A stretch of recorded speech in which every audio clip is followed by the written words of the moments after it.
J'adore ça. Oh, j'adore le côté. Tu sais ce que j'aime,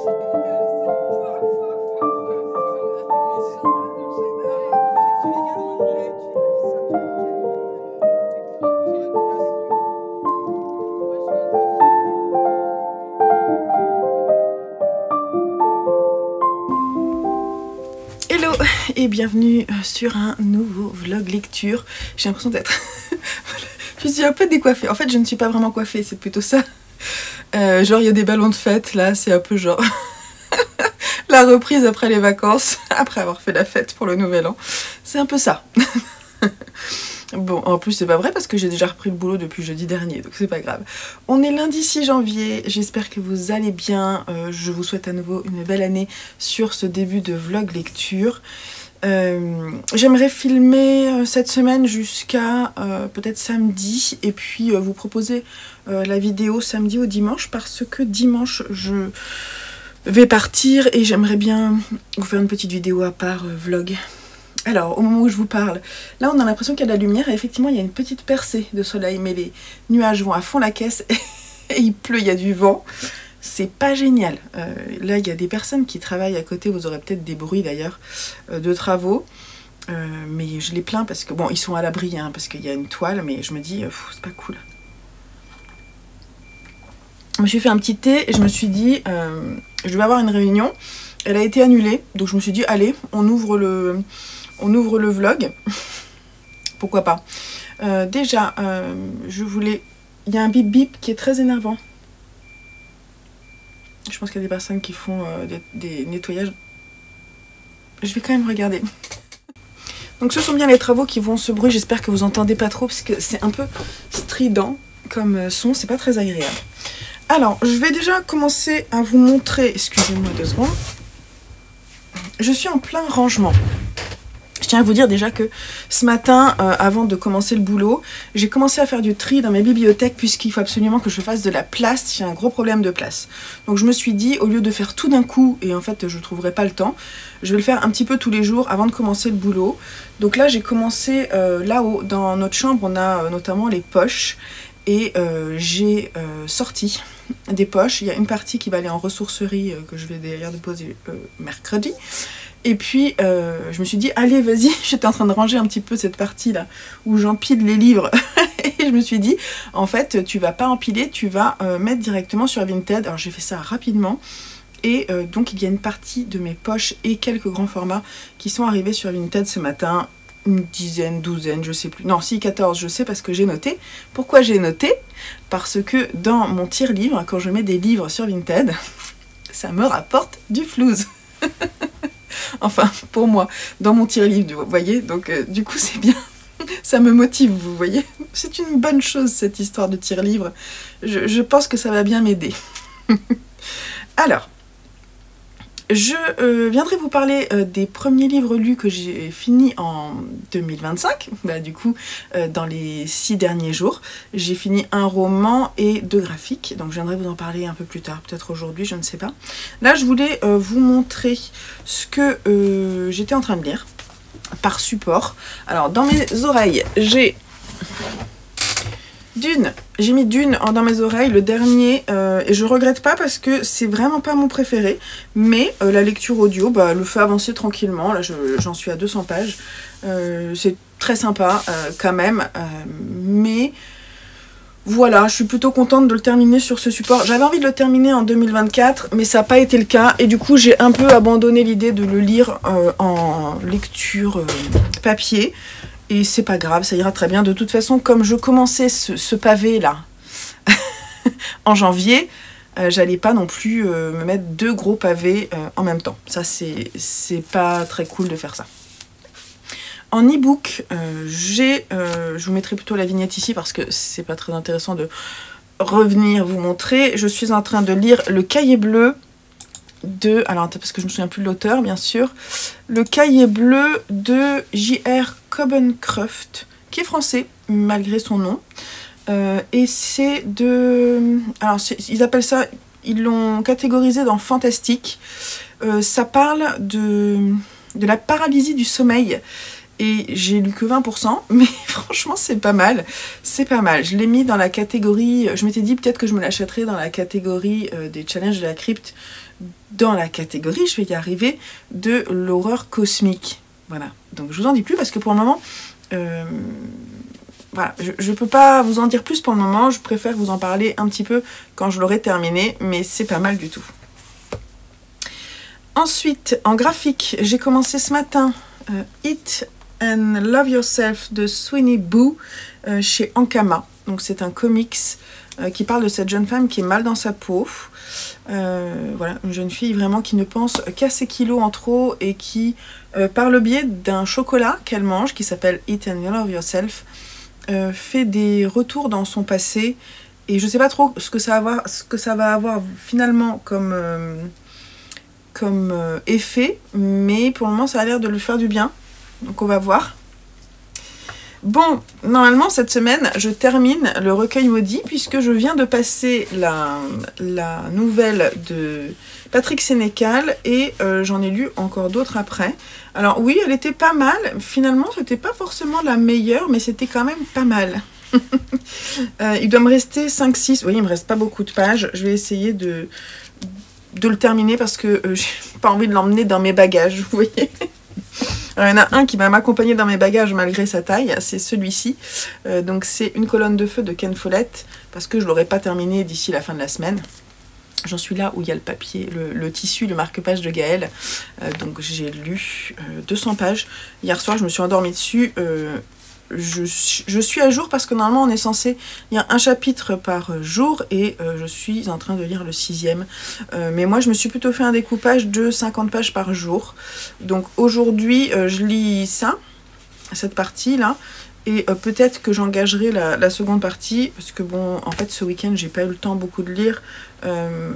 Samedi on a fait pas mal de choses et puis j'ai filmé autant mon bilan créatif de l'année, plus le bilan et les perspectives en lecture, et mes trois préférés, enfin tous mes préférés, la crème de la crème, ce que j'ai appelé, sur cette chaîne lecture. Donc ça m'a pris quand même énormément de temps de faire ça, donc j'ai pas eu le temps de beaucoup lire. Je suis contente que ce soit fait. Pour moi c'est toujours, c'est très sympa à préparer, mais c'est très long à traiter, parce que je vous mets toutes les vignettes et tout, donc c'est très long. Et puis c'est long de faire un bilan, je trouve. Alors, je vous parle même pas de mon bilan qui va être mon bilan comptable, que je n'ai pas encore commencé, mais il faudrait peut-être s'y mettre. Alors, sinon, j'ai commencé le livre du challenge Ça passe ou ça casse, qui est l'internat de Seri Djedan. Mais ce livre, je l'ai amené chez mon beau-père hier, quand on est allé fêter la galette des rois, faire en fait le Noël avec lui. Je l'ai emmené, et impossible de le retrouver depuis. Donc... dommage parce que en fait finalement j'avais passé les 50 ou 60 pages et je me suis dit je vais le lire. Donc pour le moment, tant que je le retrouve pas, je le mets en stand-by. C'est pas un sujet facile, hein, donc puisque ça se passe pendant la guerre du Donbass et on suit une personne qui va essayer de traverser la ville alors qu'il y a des bombardements pour aller chercher son neveu à l'internat et le ramener chez lui. Sauf que ça se passe pas très bien. Donc c'est... enfin ça se passe pas bien. Voilà. Donc c'est hyper réaliste et c'est un peu dur. Donc je me suis dit, si je le retrouve pas, je vais commencer Mâchoire de Monica Ojeda. J'ai envie de le prononcer Ojeda, mais c'est peut-être Ojeda, je ne sais pas. Et puis édité chez Gallimard, que j'ai emprunté à la bibliothèque déjà le mois dernier. Et j'ai vraiment très envie de le lire, donc il va absolument que je le sorte. J'aimerais bien essayer de le lire avant de partir pour pas l'emmener avec moi. Donc j'ai essayé de peut-être me faire un découpage, ça serait pas mal de me faire un découpage. Surtout qu'il n'y a pas du tout de chapitres. Ah si, il y a des chapitres quand même. Si j'arrive à suivre ce découpage, je peux le terminer samedi, et comme je pars dimanche, je l'emmène pas. Donc je vais essayer de faire ça quand même, parce que j'ai très envie de le lire. Je vais le commencer, d'abord je termine ma section d'Une colonne de feu, puis après je le commence. J'espère que ça va me plaire parce que c'est vraiment un coup de cœur de plusieurs personnes. C'est de la littérature gothique si je dis pas de bêtises. Et puis voilà, qui parle de relations mère-fille, enseignante-élève. Un monde féminin sans limite et sans merci, où le danger et le désir règnent comme une fascinante déesse à deux têtes. J'ai vraiment très envie de le découvrir. Voilà, donc ça c'est mes lectures en cours. Voilà, tout ce que je voulais vous dire. Donc j'essaie de finir ça. Dune, de toute façon, c'est dans mes oreilles, donc je l'emmènerai pas avec moi. Ça, je peux l'emmener, c'est pas un souci. Mais de toute façon, on fera à la fin de la semaine, je vous ferai un point sur ce que j'ai pu avancer. Et puis voilà. Et ça, je vous l'ai pas dit, mais je le lis dans le cadre de la pioche des mots, puisque cette couverture est vraiment violette. Et donc, le mot de ce mois-ci, c'est violet. Donc, ça marche. Voilà. Allez, je vais vous laisser là, parce que cette introduction est très longue. Je vais retourner à mon travail et on se retrouve un petit peu plus tard. Un petit coucou lecture aujourd'hui, là, on est mardi 7 janvier, il est tôt le matin. Je voulais juste vous dire que sur le Discord hier, comme ça, sur un coup de tête, j'ai ouvert un nouveau fil de discussion qui va se jouer tout le mois, n'importe quoi, toute l'année 2025. Et j'ai appelé ça le jeu des questions 2025. Et l'idée, c'est que je vous pose chaque semaine une question, par exemple, quelle a été votre meilleure lecture de l'année 2024, etc. Ce ne sera pas forcément une des questions, c'est juste un exemple. Et du coup, vous donnez, comme ça nous permet de discuter de livres, nous donner notre avis sur la question qui a été posée. Et la première question, c'est... La première question de l'année, c'est quel est selon toi le ou les meilleurs livres dont l'histoire se passe en hiver? Et donc, moi, de mon côté, je vais noter chacune des questions dans mon joli carnet que mes parents m'ont offert là, dans le calendrier de l'Avent. Je le trouve trop joli. Donc, c'est un carnet avec des lignes. Et j'ai pas regardé combien il y avait de pages. Mais l'idée, c'est que je note la question qui a été posée en fonction de la semaine. Et que je note vos recommandations, notamment celles que je connais pas. Et je trouvais ça sympa, et comme ça donne des idées de lecture et tout, et ça sera le carnet de nos partages, quoi. Et je vous le montrerai peut-être fin d'année. Et peut-être que pour l'année 2026, ça me permettra d'aller piocher des choses, ou même en 2025, par exemple, d'aller voir ce qu'il y a en bibliothèque, pour aller piocher pour nos discussions sur le sujet, tout ça. Moi, de mon côté aussi, il faut que je réponde parce que j'ai posé la question, mais je n'ai pas la réponse. Il faut que je réfléchisse. Voilà, donc je vais noter vos bonnes idées et n'hésitez pas à nous rejoindre sur le Discord pour papoter lecture tout au fil de l'année avec ces questions, entre autres. Mais il y a plein d'autres fils aussi de discussion. Voilà, allez, je vous laisse là-dessus. Je viens vous voir tout à l'heure si j'ai le temps pour vous parler des lectures que j'ai terminées. Surtout, j'en ai terminé 2 ce matin. Donc, j'ai des choses à vous dire de lecture, de livres lus. Donc, faut le faire. Voilà. À plus tard. Bon, je vais venir vous parler un petit peu des derniers livres lus parce que, en fait, on est déjà mercredi et je voudrais que cette vidéo se termine peut-être samedi ou vendredi, je ne sais pas. Ah, attendez.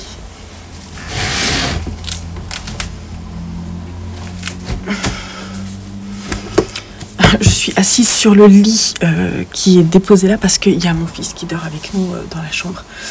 Donc on est pas mal. Commençons par l'e-book qui a été le premier livre que j'ai terminé en janvier. J'ai dû le terminer vers le 3 ou le 4, quelque chose comme ça. La fille qui n'aimait pas Noël, donc c'est une romance de Noël de Zoé Brisby. Alors Zoé Brisby, j'ai lu d'elle La double vie de Dina Miller, qui m'avait bien plu. Je trouvais que son écriture était plutôt sympa, rythmée et tout. Je me suis dit, ça va être chouette. Pourquoi pas aller vers une autrice que je connais pour lire une romance de Noël. C'était un gros fail. C'était un gros fail. Bon, c'était vraiment pas génial. Excusez-moi, je regarde mes messages et mes appels parce que une personne de ma famille est en train de se faire opérer et je vais avoir des nouvelles, tout simplement, de comment ça se passe. Donc, c'était pas ça. Oui, donc un gros fail. Alors, on est avec un gars qui bosse dans une maison d'édition. Alors, le point de vue, c'est celui d'un garçon. C'est assez original. Il est dans une maison d'édition, il est un peu mis au rebut ou au placard, on va dire, puisqu'il s'occupe des lettres de refus. Donc il lit beaucoup de romans qui sont envoyés, et il en repère un qui vraiment le subjugue alors qu'il allait être mis au rebut. Et voilà, donc il dit bon bah moi je voudrais absolument qu'on édite, je voudrais aller rencontrer cet auteur que je ne connais pas. Et voilà, donc il va voir sa chef qui vraiment, comment on dit, le dénigre. Et, elle lui dit bon bah écoute, là t'as pas été bon sur un truc dernièrement, donc ce qu'il faut c'est que tu te rattrapes, il faut que tu organises la fête de Noël à l'agence. Donc je te loupe pas là-dessus, et en parallèle tu peux aller faire tes recherches pour cet auteur, et voilà, et bon, t'as tout approuvé, alors qu'en fait juste elle est pas sympa quoi, et lui en fait il est ouais, il subit un peu du harcèlement de sa chef quoi. Et donc il est très désabusé. Il déteste Noël parce qu'en plus c'est un enfant genre de la DAS quoi. Donc il a pas, pour lui Noël ne représente pas la fête familiale, il n'y a pas tout ça. Donc voilà. Donc il décide de partir, ça sera l'occasion d'aller rencontrer cet auteur là, savoir qui il est. Et il se retrouve dans une ville, je me souviens plus du nom de la ville. Ah si, en plus c'est important. Bref, c'est casse quelque chose. Cul-de-sac, je sais plus. Je vous mettrai le nom de la ville ici parce que c'est un nom un peu particulier. Et il se retrouve à aller chercher cet auteur. Il arrive dans une ville où vraiment il n'y a personne. Il demande son chemin voilà, pour savoir est-ce que vous connaissez. En plus, il n'y a pas de nom, il y a juste le nom de la ville, c'est ça. Donc en fait, il ne sait pas qui est cet auteur. Et donc il n'a pas le nom. Et en fait, il va se retrouver chez une personne qui ressemble vraiment au Père Noël. Qui lui dit ok, bon, mon livre, vous l'avez apprécié, mais si vous voulez méditer, il faudra d'abord redonner le sourire et l'esprit de Noël à ma fille, sa fille qui vient de se séparer de son compagnon, de divorcer, etc. Et donc il va rencontrer sa fille et il va se forcer un petit peu à participer aux activités. Voilà, et donc les activités, c'est vraiment des activités hautes en couleurs. Vraiment tout ce qu'il y a de noëlesque, vous voyez, où notre personnage principal se ridiculise souvent parce qu'en plus il est assez nul. C'est un personnage, j'ai pas aimé parce que certes, je trouve ça sympa de partir sur un personnage masculin, mais pourquoi le ridiculiser en fait? Je l'ai trouvé mais totalement ridicule, totalement à côté de la plaque. Je trouvais qu'il mentait à la protagoniste dont il va se rapprocher, on n'est pas bête. Hein. J'ai trouvé que, oui, je le trouvais un peu stupide, même à la fin du roman. Je sais pas pourquoi elle l'apprécie, parce que franchement, il est nul, quoi. Il y a juste un truc qui était marrant, c'est ils font les Pères Noël secrets dans son agence de pub, dans son agence d'édition. Et donc il tombe sur un gars qu'il connaît pas, qui est du service informatique, et en fait c'est un vrai geek qui va appeler en fait au téléphone. Non, il va pas l'appeler au téléphone, il va lui envoyer un message, tout ça, et le gars va tout de suite le tracer, et en fait il va se rapprocher de lui, et ce personnage là il est rigolo parce que c'est un hacker en fait. Il est marrant. En fait c'était que des clichés, j'ai trouvé, que des personnages qui étaient vraiment très caricaturaux, et surtout ce personnage principal masculin, il était nul quoi. Il était nul, il est vraiment pas doué quoi. Vraiment, j'ai trouvé que ses façons de faire étaient vraiment nulles. Ça m'a pas plu, j'ai trouvé ça niaiseux, mais je suis allée jusqu'au bout. J'avais pas envie d'y retourner, mais je me suis dit bon allez, tu t'en lis une quoi. Vas-y. Et Zoé Brisby m'a déçue sur ce coup-là. Alors ça a été écrit avant. Je pense que pour elle, j'espère qu'elle a abandonné ce genre, vous voyez. Bon, voilà, je ne vous le conseille pas. Je me suis ennuyée, ça m'a pas fait rire. Apparemment, les gens qui l'ont lu, certains ont ri. Moi, j'ai pas ri. J'ai trouvé ça pathétique. Voilà. Bref, c'est pas pour moi, je crois. C'est pas grave. Ça veut pas dire que c'est pas bien. Ça veut dire juste que ça me plaît pas. Je suis venue à bout du recueil maudit, le volume 2. Je n'ai plus qu'à lire le volume 3, qui est dans ma pile à lire. J'ai vu d'ailleurs que le volume 4 n'était pas encore sorti, alors je ne sais pas. Alors, je ne vais pas rentrer dans les détails. J'ai corné pas mal de pages parce que du coup, j'ai repéré des auteurs. Donc je vais aller voir, je peux vous dire les noms un peu de certains. des auteurs qui m'ont bien plu. Donc on a Ji-Han Jolie, Mel Parker, alors c'est souvent des auteurs canadiens, québécois. Hop. Eric Migliaccio, voilà, lui c'est peut-être un peu un italien plutôt. Anthony Lamacchia. Bon voilà, je ne vais pas forcément vous donner tous les noms. Hein. Jennifer Pelletier. Bref, c'était assez bancal. J'ai trouvé que tout ne valait pas le coup. Parfois, je lisais quelques pages du début, puis je sautais. Je me disais, bon non, cela n'est pas pour moi. J'abandonne, je passe à la suivante. Voilà. Donc, la dernière que j'ai beaucoup aimée, c'était La fuite de Patrick Bonneau. Ah, ils étaient trop forts parce que on est dans un monde où il y a un énorme virus et en fait les gens survivent en étant sous terre. Et on se retrouve à un moment donné où on suit deux papas avec leurs enfants. Et on se demande où on est, c'est un peu de la science-fiction horrifique. C'était vraiment pas mal. Bref, assez inégal, mais j'ai repéré quand même certaines personnes, donc c'est ce que je voulais. Je suis contente d'être arrivée au bout. J'ai lu ensuite des BD de la bibliothèque. Alors celle-ci pour le mot violet, Eat and Love Yourself de Sweeney Boo chez Ankama. C'était franchement sympa. Alors c'était sympa. Donc ça parle de troubles alimentaires. On suit une jeune fille, Mindy, qui a 27 ans et qui travaille dans un café à Montréal. Elle est mal dans sa peau, elle souffre d'un trouble du comportement alimentaire depuis l'enfance. Et en fait elle va tomber sur un chocolat sur lequel il y a écrit Eat and Love Yourself. Et en fait ce chocolat, quand on en mange un bout, ça la fait revenir dans le passé et elle se voit, elle se regarde en fait dans le passé. Et du coup ça lui permet d'avoir un recul sur elle-même et de la faire avancer. Et j'ai trouvé que sur le principe c'était sympa. Il y a juste la fin.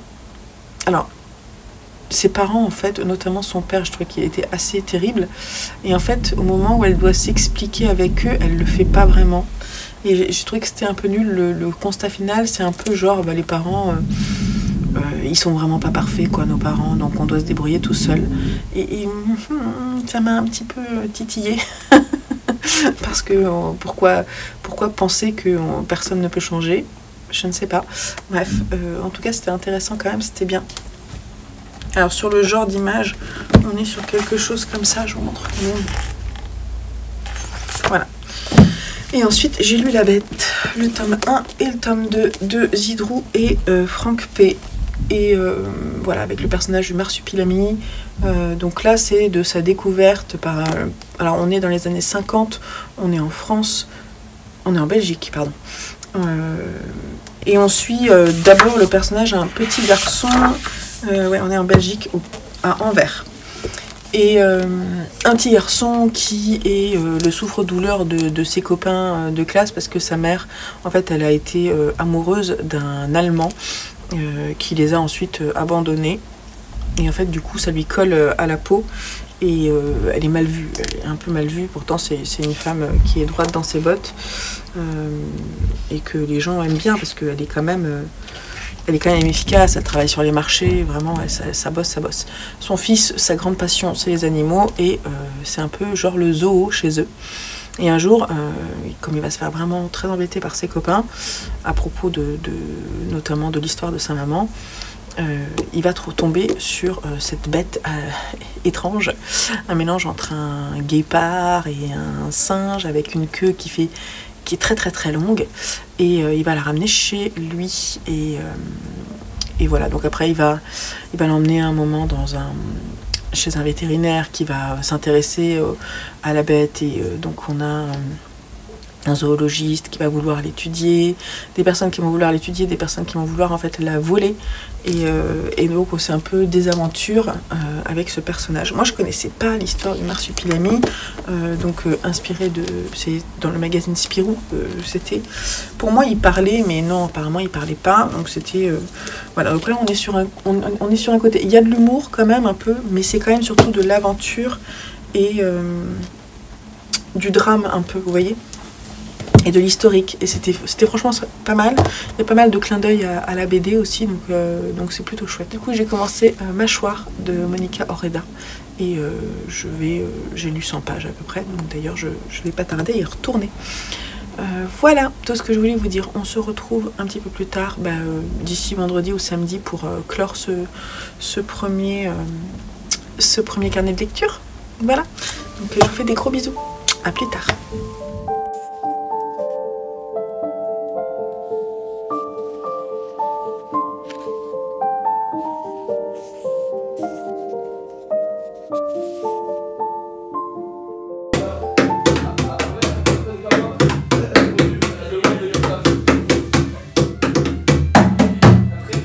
Tu joues un truc? Impro. Vas-y, impro.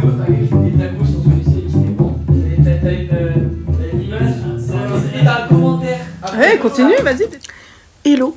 Alors, du coup, je vais clore cette vidéo parce qu'aujourd'hui on est samedi matin et je voudrais faire le montage cet après-midi pour commencer un nouveau vlog, ensuite lecture. Alors, j'ai lu pas mal de choses finalement. J'ai terminé 2 romans et 2 graphiques que je vais vous montrer. Et puis après, je vous montrerai mes lectures en cours où j'en suis. Et on terminera là-dessus. Voilà. Alors, j'ai fini une pièce de théâtre, Les Figurants de Delphine de Vigan, chez NRF, que j'ai acheté à Dieppe. Parce que j'avais vu qu'elle avait sorti, le sujet me tentait. Et puis Delphine de Vigan, j'ai bien envie de lire tout ce qu'elle a écrit parce que j'aime particulièrement son œuvre.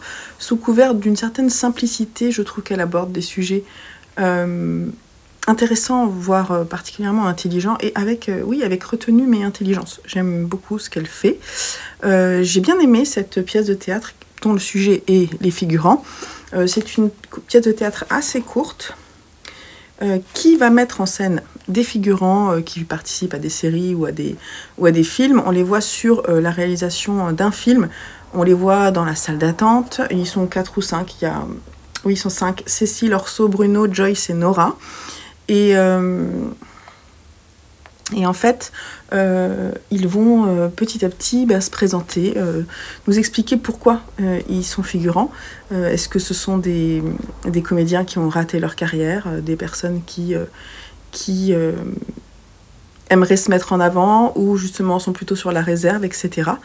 Et petit à petit, on les voit devenir les personnages principaux de cette pièce de théâtre et donc passer du rôle de figurant au rôle de mise en avant de l'acteur vedette. Je ne sais pas comment il s'appelle, parce qu'à la fin, on a le grand acteur et la grande actrice qui sont sur une scène et les figurants qui petit à petit prennent le devant de la scène, etc. Donc c'était intéressant de les voir devenir les personnages phares de l'histoire, eux qui sont toujours sur la réserve. Donc je trouvais que c'était assez intelligent.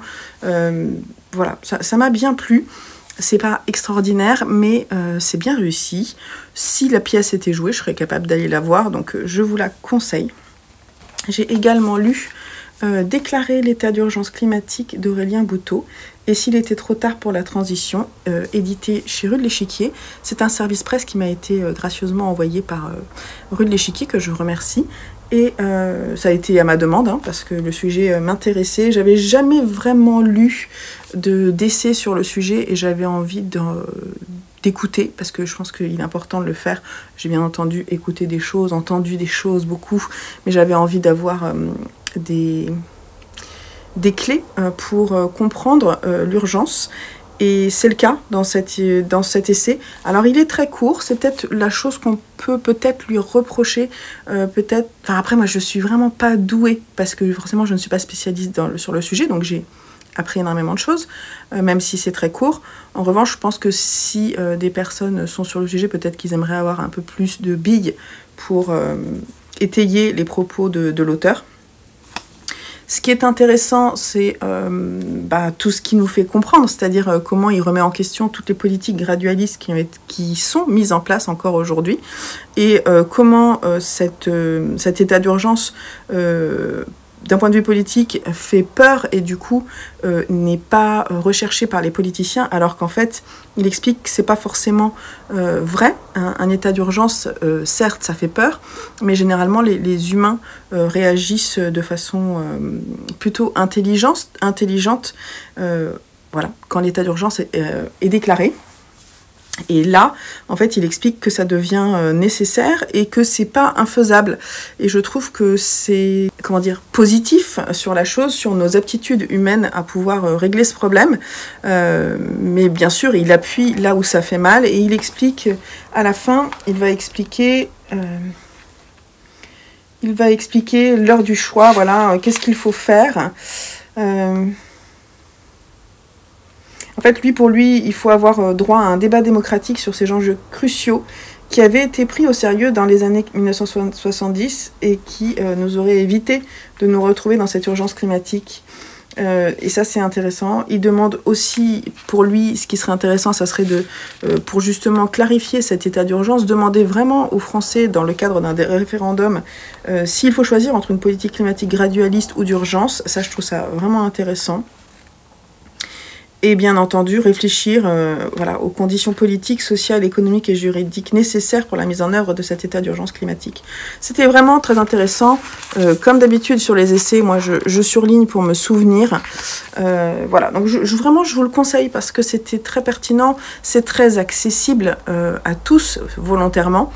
Et à la fin, il nous fait il prépare plutôt pour le futur président de la République de 2027 une lettre qui justement déclare cet état d'urgence et je trouvais que c'était assez pertinent à voir qui aura les tripes de l'écrire et j'espère vraiment que ce sera le cas et qu'il y a des choses qui seront mises en route là-dessus rapidement puisque forcément maintenant ma conscience est plus éclairée donc je ressens cet état d'urgence également. Et en soi, c'est pour ça que je vous le conseille. Je suis désolée, la lumière n'arrête pas de varier. Il y a du soleil. J'ai lu le tome 6 des vols de Atsushi Kaneko chez Delcourt Tonkam, donc qui n'est pas le dernier, qui est l'avant-dernier, puisque je crois qu'en décembre est sorti le tome 7. Je lui ai mis 16, mais alors c'est toujours ce sentiment de vous étayer le sujet, mais... quel est vraiment le centre de ce... Quel est le sujet réel de ce manga? J'ai l'impression qu'on flotte autour, mais qu'on n'avance pas parce que vraiment ils étayent pour pouvoir faire des tomes et des tomes, et c'est dommage, vraiment. À chaque fois, il y a un peu un suspens, c'est-à-dire que j'aime beaucoup les dessins que je trouve assez terribles. Donc, pour vous rappeler un peu l'histoire... Ce sont des jeunes qui sont complètement désabusés, qui tentent de mettre fin à leur jour dans un monde où on sent que c'est un peu cataclysmique, que c'est vraiment... que ça se tient pas à grand-chose, la société tient pas à grand-chose, excepté aux super-héros qui aident le pouvoir à rester en place et qui entretiennent une sorte de justice qui ne semble pas tout à fait clean. Et ces jeunes qui sont complètement désabusés tentent de mettre fin à leur jour et au moment où ils tentent de se suicider, ils acquièrent des super pouvoirs. Et donc, quand ils se réveillent de leur tentative de suicide, ils ont ces super pouvoirs, ils savent pas trop quoi en faire. Et comme la société est vraiment pourrie, ils décident de tout anéantir sous le logo Evol. Donc l'anti-amour, on va dire. Et c'est cette chute sans fin qui est dessinée. Franchement, le sujet, il est intéressant, mais j'aimerais savoir jusqu'où on va. Il y a quand même des clés à la fin. Je trouve que la première partie de ce tome 6 est assez déroutante parce qu'on se demande où on va. Mais la seconde partie réancre les personnages principaux et nous explique d'où ils viennent et ce qu'ils souhaiteraient faire.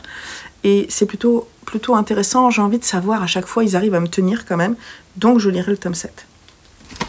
Et puis, la fin d'une duologie avec le tome 2 des éphémères de Jeff Lemire chez Futuropolis, et pépite coup de cœur. Voilà. Alors avec Jeff Lemire, c'est souvent le cas, hein, c'est l'auteur de Sweet Tooth, et d'autres choses que j'ai lues de lui, que j'aime beaucoup. J'aime beaucoup son dessin. Je vais vous montrer quelques planches. C'est un dessin très sombre. Là, c'est un thriller fantastique avec l'histoire de cette gamine qui disparaît pour aller rejoindre ce personnage qui est là, qui a commis un meurtre et qui s'est transformé en insecte. Et voilà, donc c'est cette histoire-là de... Voilà, dans le premier, c'était très ouvert et ici, bien entendu, on va refermer, mais on part pas dans tous les sens et on reste focus sur l'histoire de ce lieu où il s'est passé cet événement. Et j'ai trouvé ça super intéressant. Il y a une question un peu de... comment dire, de magie sombre qui a eu lieu des années auparavant, sur laquelle on va revenir. Et j'ai trouvé que c'était bien amené, alors que généralement c'est le genre de choses qui ne me plaît pas particulièrement. Une sorte de clairvoyance ou de voyance sur voilà, un peu des choses qui sont héritées et qui du coup amènent le mal des années ou des centaines d'années après. Et j'ai trouvé que c'était super, super bien fait. J'aime beaucoup le dessin et les scénarios, je sais pas comment on dit. Je pense que c'est scénarii, mais souvent je vois écrit les scénarios et je ne comprends pas du coup. Si vous savez, d'ailleurs dites-moi, je sais qu'il y a des profs de français ici, donc dites-moi. Donc du coup je trouve qu'il est très doué autant pour le dessin que pour le texte et je vous le recommande. Voilà, c'est une très belle BD. Voilà pour mes lectures. Alors qu'est-ce que je suis en train de lire? Je suis en train de lire toujours Une colonne de feu. Je vais, alors pas tout de suite, mais je vais bientôt prendre la section du jour qui fait une 80 pages. Donc bon, c'est pas grave si j'arrive pas à l'avancer parce que la suivante elle est assez courte, donc sinon je compilerai les deux. Surtout que demain j'ai du train, donc j'aurai le temps de le lire. Ça sera ma lecture du train. Là je vais reprendre et finir ma section du jour avec Mâchoire de Monica Oreda. Alors j'aimerais bien le finir, alors je me demande si je vais pas, vous voyez, le terminer pour pas l'emmener. Et ensuite demain lire les deux sections d'une colonne de feu. Ça pourrait être pas mal parce que si je pouvais ne pas emmener ce livre-là, ça me ferait un livre en moins, donc ça serait pas bête. Donc à voir, alors au début j'ai eu beaucoup de mal, vraiment j'ai eu beaucoup de mal, je me dis mais je comprends pas pourquoi les gens ont vraiment adoré. Et ça y est, ça y est, elle m'a accrochée et c'est foutu, j'adore, donc j'y retourne.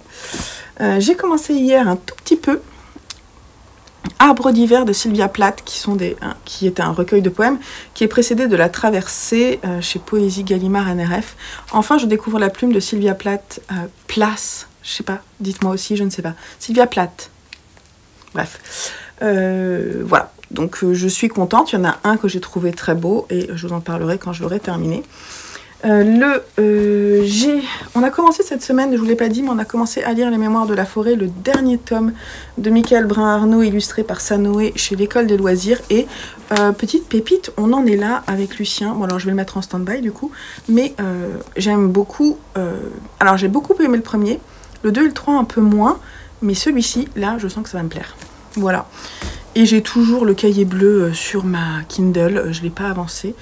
Parce que j'ai dormi, tout simplement. Donc voilà. Et bah là-dessus, je vous laisse. Et on se retrouve dans un prochain vlog. Quand je vais descendre dans le sud, là, je vais tourner un vlog lecture. Et puis je vous le montrerai une fois que je serai rentrée. Voilà.